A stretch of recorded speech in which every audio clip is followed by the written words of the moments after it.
Gold trusted gold buyers తాకట్టులో ఉన్న బంగారాన్ని విడిపించి ఈ రోజు ఉన్న మార్కెట్ ధరకే కొనబడును. మరిన్ని వివరాలకు సంప్రదించండి 77107720.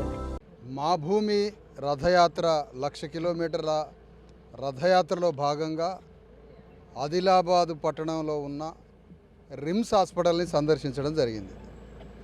ఇది రిమ్స్ హాస్పిటల్ చాలా పెద్ద ప్రెస్టీజియస్గా ప్రపంచంలో ఇది ఒక అద్భుత కట్టడం లాగా లేకపోతే ఒక అద్భుతమైన మెడికల్ సెంటర్ లాగా ప్రచార ఆర్భాటం భారీగా కనిపించింది. కానీ తీరా ఇక్కడికి వస్తే ఈ హాస్పిటల్లో చాలా ఫెసిలిటీసు చాలా నాసిరకంగా ఉన్నాయి. ముఖ్యంగా అసలు ఆదిలాబాదులో వైద్యానికి సంబంధించిన అత్యంత ప్రాముఖ్యత ఇవ్వాల్సినటువంటి హాస్పిటల్ ఇది.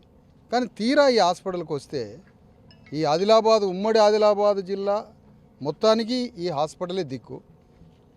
మేము అనేక మండలాల్లో హాస్పిటల్కి పోతే ఎక్కడికి పోయినా మళ్ళీ అక్కడికి పోయి చెప్తే ఏం చెప్తున్నారు అంటే మళ్ళీ రిమ్స్కే పంపిస్తాం ఎవరినైనా ఇక్కడికే అని చెప్పారు. తీరా ఈ రిమ్స్కి వస్తే ఇక్కడ ఏదో అద్భుతం ఉంటుందని నేను అనుకున్నా. కానీ ఇక్కడికి వస్తే మెయిన్గా కార్డియాలజిస్ట్ డాక్టర్ లేడు, నెఫ్రాలజీ డాక్టర్ లేడు, లోపలికి పోతే శానిటేషన్ ఘోరాతి ఘోరంగా ఉన్నది. ఇంకా టీబీ వార్డు కూడా చూస్తే మామూలు నామమాత్రంగా ఉంది. మిగతా అన్నీ ఒక మామూలుగా నడుస్తుంది తప్ప ఆ మాత్రమేనా కొంచెం ఈ హాస్పిటల్లో కొద్దిగా పర్వాలేదు అని అనడానికి కారణం ఈ హాస్పిటల్లో పనిచేస్తున్న మా పీడిత వర్గాలైన స్టాఫ్ చేయబట్టి ఆ మాత్రం కొంతవరకు పర్వాలేదు. కానీ ఈ హాస్పిటల్ ఎంతో కొంత బాగుంది పర్వాలేదు అన్నదానికి కారణం పాలక వర్గాలు కాదు, ప్రభుత్వ వర్గం కాదు. ఈ హాస్పిటల్లో పనిచేస్తున్న మా బీసీ ఎస్సీ ఎస్టీ వర్గాలకు సంబంధించిన డాక్టర్లు స్టాఫు వాళ్ళ వల్ల ఈ హాస్పిటల్ ఎంతో కొంత నాణ్యంగా ఉన్నది. మిగతా అన్నిటికీ ఏవైతే లోపాలు ఉన్నాయో వాటి మొత్తానికి ఈ రాష్ట్రాన్ని పాలిస్తున్న పాలక ప్రభుత్వం, మొన్నటిదాకా పరిపాలించిన టీఆర్ఎస్ ప్రభుత్వం, ఇప్పుడు పాలిస్తున్నటువంటి కాంగ్రెస్ ప్రభుత్వం, ఈ పాలకుల వైఫల్యం వల్ల ఈ హాస్పిటల్ ఇట్లా తగలబడింది. అర్జెంటుగా రేవంత్ రెడ్డి నీకు గుండె ఉంటే గుండె డాక్టర్ని పంపు, నీకు గుండె లేకపోతే గుండె డాక్టర్ని పంపబాకు. అందుకని ఈ హాస్పిటల్ మొన్న రేవంత్ రెడ్డి అంతకుముందున్న కేసీఆర్ ఉన్నంతకాలం యశోద హాస్పిటల్కి 1,000 కోట్ల రూపాయలు ఇచ్చాడు. ఎందుకంటే యశోద హాస్పిటల్ వెలమూలదు కాబట్టి. రేవంత్ రెడ్డి వచ్చాక అపోలో హాస్పిటల్ మిగతా రెడ్ల హాస్పిటల్కి అన్ని కావాల్సిన ఫెసిలిటీస్ కల్పిస్తున్నాడు.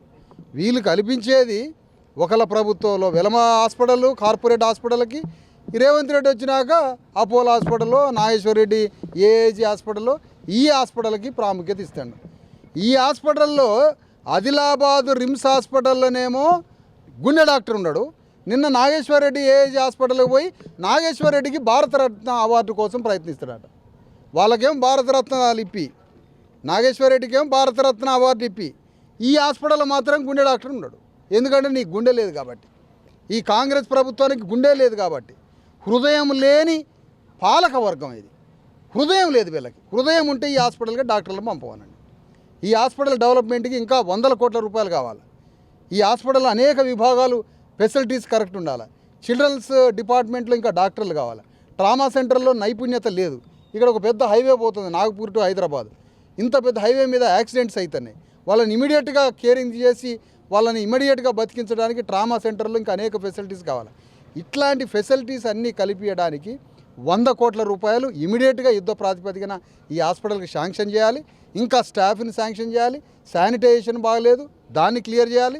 శానిటేషన్ చేయాలంటే ఇక్కడ పనిచేస్తున్నటువంటి మరి దగులుబాజీ కాంట్రాక్టర్లు ఎవడెవడో మహాలక్ష్మ, వీళ్ళు మనుషులను బీక్క తినే కాంట్రాక్టర్లు ఏజెన్సీలు. వీళ్ళు ప్రావిడెంట్ పిఎఫ్ కట్టరు, ఏం కట్టరు, కార్మికుల నెత్తురు తాగే సంస్థలు. ఆ దొంగలతోటి ఇక్కడ ఉన్నటువంటి పాలక వర్గాలైనటువంటి అగ్రవర్ణాలకు లింకులు, అందరికీ కమిషన్లతోటి ఈ కాంట్రాక్టర్లు ఈ ఉద్యోగుల జీతాలు లేవు, వీళ్ళకి ప్రావిడెంట్ పిఎఫ్లు కట్టేది లేదు, ఏమీ లేదు. ఉద్యోగుల నెత్తురు దాక్కుండా వాళ్ళకి జీతాలు ఇవ్వకుండా వాళ్ళని హింస పెట్టుకుంటా పనిచేస్తారు ఇక్కడ. ఆ కాంట్రాక్టులు వాడొక్కడే కాదు, మొత్తం కాంట్రాక్ట్ వ్యవస్థనే రద్దు చేయాలి. దానివల్ల ఇదంతా బాగుంటుంది. మార్చురీ అయితే ఘోరాతి ఘోరంగా ఉంది. ఆ శవాలు అంతే ఉంటే ఏమొచ్చి పీక్కదంటే అఘోరాలు వచ్చి పీక్కదండి శవాలని. మళ్ళీ శవం మాయమైతే, మనిషి మాయమైన కేసు లేదు కానీ శవం మాయమైతే పెద్ద కేసు అది. ఇప్పుడు అఘోరాలను పంపించాల్సి వచ్చింది దీంట్లోకి. అందుకని అసలు ప్రస్తుతానికి ఈ కాంగ్రెస్ ప్రభుత్వమే పెద్ద అఘోరా, వీళ్ళే అఘోరాలు. వాళ్ళకి మించిన అఘోరాలు బయట తిరుగుతున్నారు. ఒకళ్ళు యూట్యూబ్లో అలా చూస్తున్నాం. మొత్తానికి శవాలు అఘోరాలు బిక్క తింటాయి. కాబట్టి అక్కడ మార్చురీ దగ్గర భద్రత ప్రొటెక్షన్ పర్ఫెక్ట్ ఉండాలి, శానిటేషన్ పర్ఫెక్ట్ ఉండాలి, ఆ శవాలను దాచే ఫ్రీజర్లు అవన్నీ కూడా పర్ఫెక్ట్గా ఉండాలని ఈ సందర్భం డిమాండ్ చేస్తాం. తెలుగులో న్యూస్ కి ఫాస్టెస్ట్ యాప్ ఇప్పుడు టోటల్లీ న్యూ అవతార్లో జస్ట్ 5 seconds లో కంప్లీట్ న్యూస్. సోషల్ మీడియాలో ట్రెండ్స్ కి one stop solution. Live TV app voice search option తో ఇప్పుడే డౌన్లోడ్ చేయండి లేదా అప్డేట్ అయిపోండి. యాప్ లింక్ డిస్క్రిప్షన్ లో ఉంది.